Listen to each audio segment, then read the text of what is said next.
हार्दिक स्वागत है। चलो बार बार बतावा थोड़े मैं ना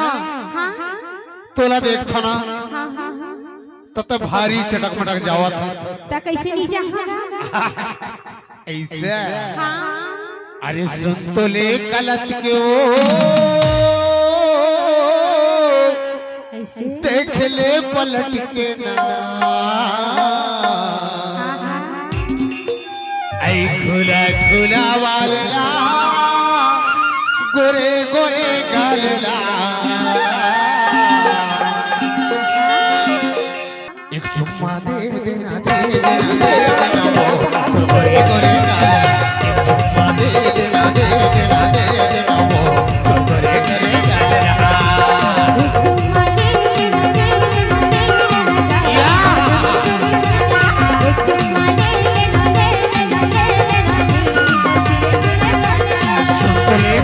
वो देख ले पलट के खुला खुला बालला गोरे गोरे गालला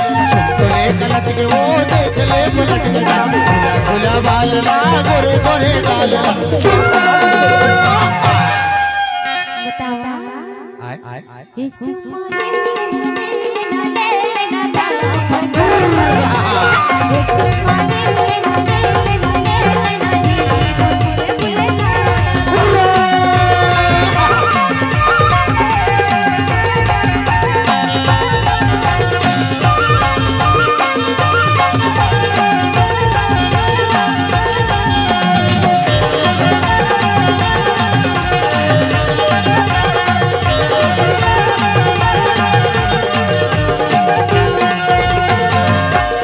आपका हार्दिक स्वागत है। बड़ा भारी देश गाड़ी तो नहीं देते नहीं तोरे चना दाल मां डाल के होनो नो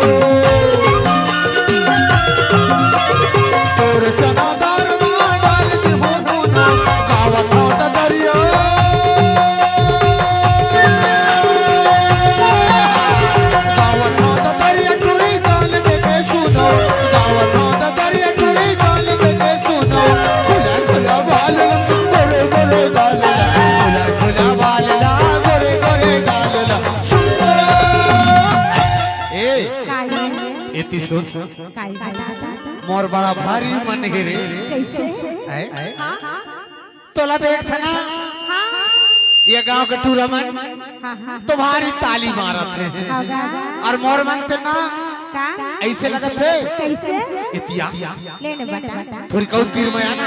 अरे हाँ लेना तीर बतवा एक चुम्मा दे देना मोर गोरे गालला दे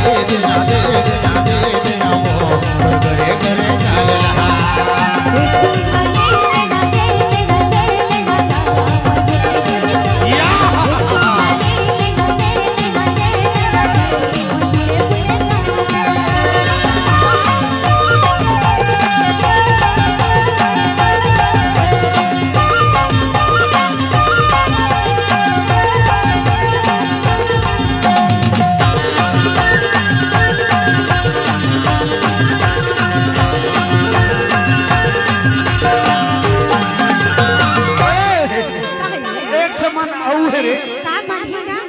मैं संतोष सरोज बुला लेता हूँ